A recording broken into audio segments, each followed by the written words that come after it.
Assalamualaikum warahmatullahi wabarakatuh, teman-teman Kasipa. Halo semuanya, semoga semuanya sehat-sehat ya. Oke, karena kali ini kita mau ngebahas tentang sistem pernafasan dan ini adalah bagian ketiga lanjutannya, dan kita akan bahas tentang gangguan atau penyakit pada sistem pernafasan. Udah siap mau belajar? Oke, sebelum dimulai kita buka dulu dengan basmalah.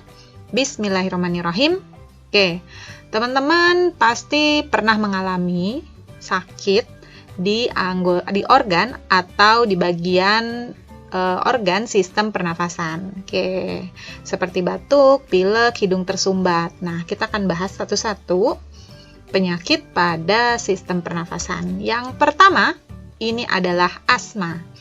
Oke, asma ini juga dikenal dengan sesak napas.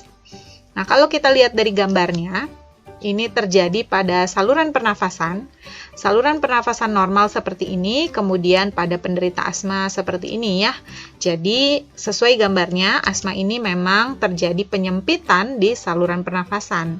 Itu makanya kenapa nama lainnya sesak napas ya, karena memang jadi terasa sesak, terasa sulit bernafasnya. Nah, gejalanya karena memang dia sesak, sulit bernafas, maka ini terasa nyeri di bagian dada, kemudian batuk, napasnya juga berbunyi, sulit bernafasnya, terasa sesak gitu ya. Nah, sebabnya apa sih? Kebanyakan penderita asma ini disebabkan oleh alergi. Baik itu alergi karena makanan, alergi karena cuaca, alergi karena debu, ataupun ada juga yang disebabkan karena aktivitas fisik yang berlebihan ya, terlalu capek misalkan. Ada juga yang karena faktor tekanan atau stres. Oke, nah berikutnya sesuai gambarnya nih, kira-kira apa ya? Ada yang tahu? Betul, ini adalah flu. Kalau kita lihat dari gambarnya ya, ini gejala-gejalanya seperti yang ada di gambar. Jadi flu ini adalah infeksi virus yang menyerangnya hidung, tenggorokan, dan paru-paru. Nah, yang paling sering ditemukan jenis flu-nya adalah influenza. Ada juga flu musiman seperti flu burung, flu babi, flu Singapura, flu Spanyol. Nah, flu ini bisa menular. Oke, yang terakhir itu tadi yang disebutin flu Spanyol, ini juga adalah pandemi yang terjadi di tahun 1918 sampai 1920. Jadi itu kurang lebih 100 tahun yang lalu ya. Nah, yang saat ini yang terjadi kita hampir di seluruh dunia terjadi pandemi yang disebut juga pandemi COVID-19. Oke, apakah COVID-19 itu flu? Gejalanya flu. Tapi nanti kita lihat flu-flu ini ternyata bisa menyebabkan komplikasi penyakit lainnya. Nah, gejalanya orang yang menderita flu biasanya ini karena berupa infeksi. Nah, mekanisme tubuh ketika tubuh diserang oleh zat asing ya, virus ataupun yang lainnya, maka ini tubuh akan demam. Jadi suhu tubuhnya naik, kemudian sakit pada bagian kepala atau pusing, batuk ya, kemudian pilek, hidung tersumbat. Oke, karena yang diserangkan tadi ada area tenggorokan, jadi biasanya juga ada batuk. Nah, biasanya virus flu ini ketika masuk ke dalam tubuh juga karena tubuh sedang diserang virus, biasanya ada juga bakteri yang ikutan untuk menginfeksi juga. Tuh. Sehingga makanya ketika kamu flu, bisa jadi dokter akan memberikan kamu resep antibiotik. Oke. Padahal flu itu virus, tapi dikasihnya antibiotik. Nah, antibiotik ini adalah obat yang menghambat pertumbuhan bakteri ya. Tuh, kenapa ketika flu dikasih antibiotik? Karena itu tadi biasanya bakterinya ada yang nimbrung. Oke.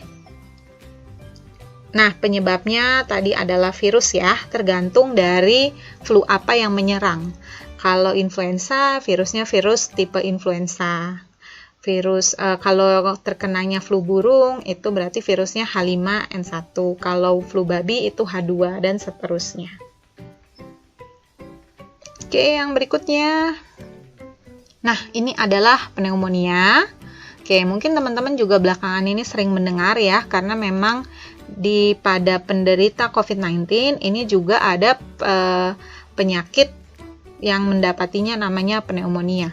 Nah, sesuai di gambar, pneumonia ini adalah penyakit yang menyerang paru-paru. Jadi, radang paru-paru di mana cairan tertimbun di alveolus. Kalau waktu itu kita pernah belajar ya, alveolus itu yang di sini nih, yang kantung-kantung udara. Nah, sehingga akibatnya tampak seperti paru-parunya terendam. Kalau di ronsen nih kelihatan nih, tuh seperti kelihatan ada bercak-bercak putih gitu ya, itu pneumonia. Nah, gejalanya sebagaimana tadi disebutkan, kalau infeksi maka tubuhnya biasanya demam. Kemudian batuk, menggigil, dan sesak nafas ya, karena tadi alveolus yang harusnya itu menyimpan udara, ini tertimbun cairan. Akibatnya tubuhnya seperti, atau paru-parunya seperti kekurangan udara, sehingga terasa sulit bernafas. Nah, penyebabnya ini bisa disebabkan oleh infeksi bakteri, jamur, atau virus. Nah, yang baru-baru ini terjadi pneumonia yang disebabkan oleh coronavirus atau COVID-19. Oke, jadi teman-teman, kita kembali lagi harus tetap menjaga protokol kesehatan ya, sesuai dengan anjuran pemerintah. 3M, menggunakan masker, mencuci tangan, dan menjaga jarak yang aman.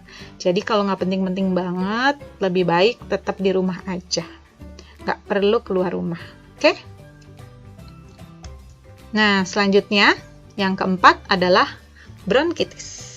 Apa itu bronkitis? Nah, bronkitis ini adalah radang yang terjadi pada bronkus atau cabang tenggorokan. Kalau kita lihat di gambar ya, ini adalah bronkus normal. Nah, yang ini bronkitis, kan kelihatan bedanya ya. Ini seperti peradangan atau bengkak lah, seperti itu. Nah, gejalanya ini berupa batuk, demam, sakit tenggorokan, pilek, sakit kepala atau pusing. Sebabnya disebabkan oleh virus, salah satunya disebabkan oleh virus flu. Jadi seperti yang tadi disebutkan ya, flu ini ada juga yang kemudian menimbulkan komplikasi ke penyakit yang lain atau penyakit lanjutan. Salah satunya bronkitis. Ada juga tadi yang pneumonia. Oke, berikutnya adalah TBC. Sesuai namanya nih, TBC kepanjangannya adalah tuberkulosa atau tuberkulosis. Nah, kalau dilihat dari gambarnya kelihatan ya. Jadi TBC ini yang diserang adalah paru-paru. Ini paru-paru normal, sehat. Nah, yang ini paru-paru yang orang terkena atau penderita TBC. Kelihatan ya, beda sekali. Nah, jadi TBC ini juga termasuk penyakit atau radang pada paru-paru. Dan penyakit ini menular. Jadi seperti flu tadi menular, nah TBC juga menular.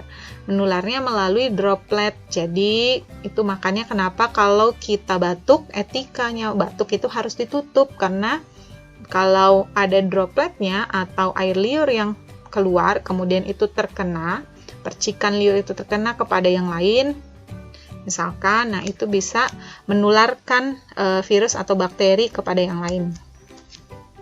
Gejalanya ini berupa batuk berdahak, bahkan ada juga yang keluar darah, tuh ya, batuk berdarah. Kemudian demam, penurunan berat badan, dia juga lemas karena biasanya orang TBC ini jadi kurang nafsu makan nih. Makanya kenapa berat badannya nurun. Nah, sebabnya kalau flu disebabkan oleh virus, TBC ini disebabkan oleh bakteri yang namanya Mycobacterium tuberculosis, sesuai namanya ya. Makanya kenapa namanya TBC. Karena itulah nama bakterinya. Oke, yang berikutnya. Ini adalah kanker paru-paru. Oke, kelihatan nih dari gambar, ini adalah paru-paru yang sehat. Nah, ini paru-paru yang nggak sehat nih, karena paru-parunya dikena racun dari rokok nih ya. Jadi, kanker paru ini adalah terbentuknya sel kanker di paru-paru. Teman-teman tahu sel kanker, jadi sel kanker itu ketika sel kita itu bertumbuh namun secara pertumbuhannya itu tidak normal. Tuh ya, berlipat gandanya itu, melipat gandakan dirinya itu tidak normal. Tuh, makanya kenapa kanker ini berbahaya nih. Tuh. Nah, di Indonesia, kanker paru-paru ini merupakan pembunuh nomor 1 pada pria dewasa, dilansir dari kompas.com. penyebabnya? Oke, penyebab yang paling seringnya ini adalah karena rokok. Tuh, makanya kenapa gambarnya ini nih, paru-parunya merokok dan kelihatan seperti paru-paru yang sakit. Karena memang penyebab paling seringnya adalah karena rokok. Tuh ya, baik yang hanya menghirup rokoknya atau disebut juga perokok pasif, jadi dia hanya menghirup asap rokoknya tapi dia tidak menikmati atau tidak menghisap rokoknya, hanya asapnya saja yang tercium. Apalagi yang perokok aktif ya. Nah, namun ada juga yang terjadi karena paparan zat kimia lainnya. Ini bisa terjadi karena mungkin ada pekerja-pekerja yang terkena uap atau paparan zat kimia yang itu membahayakan atau memicu terbentuknya sel kanker. Oke, teman-teman, sampai di situ dulu. Sebenarnya ada banyak ya, tapi kita ambil 6 saja. Yang penting untuk kita ketahui bersama. Tetap jaga kesehatan, tetap jaga protokol kesehatan, sehat-sehat semua, dan kita doakan pandemi ini segera berlalu. Jika dia mendapatkan kesenangan, dia akan bersyukur. Maka itu adalah kebaikan baginya. Dan jika dia ditimpa kesusahan, dia akan bersabar. Maka itu juga adalah kebaikan baginya. Hadis riwayat Muslim, kelas IPA. Terima kasih. Mohon maaf apabila ada salah. Alhamdulillahirrahmanirrahim. Assalamualaikum warahmatullahi wabarakatuh.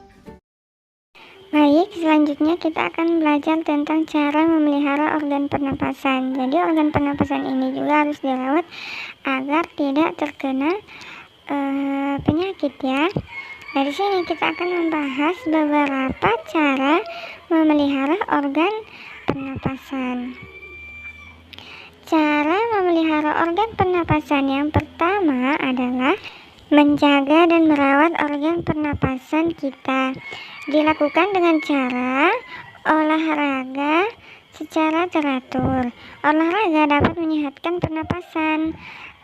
Kemudian makan makanan yang bergizi. Makanan seperti buah dan sayur dapat meningkatkan sistem kekebalan tubuh terhadap penyakit. Kemudian tidur dengan posisi yang benar. Posisi tidur yang benar untuk menjaga kesehatan organ pernapasan yaitu miring ke kanan. Memeriksa kesehatan organ pernapasan secara teratur ya. Jadi organ pernapasan harus diperiksa secara teratur agar tetap sehat dan bekerja dengan baik. Nah, kemudian cara memelihara organ pernapasan yang kedua adalah dengan menghindari zat-zat yang dapat merusak organ pernapasan. Kita dapat melakukannya dengan cara yang pertama tidak merokok ya. Jadi merokok dapat mengganggu kesehatan organ pernapasan dan menyebabkan penyakit kanker paru-paru. Yang kedua adalah menghindari asap rokok dan asap kendaraan. Asap rokok dan asap kendaraan dapat membuat kita batuk dan sesak nafas. Kemudian menggunakan masker jika berada di lingkungan yang berdebu. Debu dapat membuat kita bersin-bersin bahkan sesak nafas. Dengan menggunakan masker, kita dapat menghalangi debu masuk ke dalam hidung dan mulut kita. Kemudian menghindari makanan dan minuman yang dapat mengganggu organ pernapasan. Jadi kita harus menghindari makanan dan minuman yang dapat mengganggu sistem pernapasan, yaitu makanan dan minuman yang banyak mengandung gula, makanan berminyak, serta minuman bersoda dan beralkohol. Kemudian menghindari benda-benda yang dapat memicu alergi. Organ pernapasan dapat terganggu karena alergi terhadap suatu benda. Benda yang menjadi pemicu alergi antara lain adalah debu, udara dingin, dan bulu. Nah, cara memelihara organ pernapasan yang terakhir adalah dengan menjaga kebersihan lingkungan sekitar. Kita bisa melakukan dengan cara memastikan adanya ventilasi di rumah untuk menjaga sirkulasi udara. Ventilasi membuat udara dalam rumah tetap segar dan bersih sehingga bermanfaat bagi kesehatan organ pernapasan. Membersihkan lingkungan dari sampah secara teratur. Sampah harus kita bersihkan secara teratur ya. Jika tidak dibersihkan secara teratur, sampah akan menimbulkan bau yang tidak sedap sehingga tidak sehat untuk sistem pernapasan kita. Kemudian menanam pohon dan tumbuhan hijau ya. Jadi pohon dan tumbuhan hijau ini dapat menyerap karbon dioksida dan menghasilkan oksigen yang bermanfaat bagi kesehatan organ pernapasan kita. Kemudian menjaga kelembapan ruangan. Jadi ruangan yang lembab adalah tempat berkembang biaknya bakteri dan virus yang dapat mengganggu sistem pernapasan. Oleh karena itu, hendaknya kita membiarkan cahaya matahari masuk ke dalam ruangan agar ruangan tidak lembab. Nah, sekarang kita sudah tahu cara memelihara organ pernapasan kita, bukan? Mari kita memelihara organ pernapasan kita dengan semestinya, ya.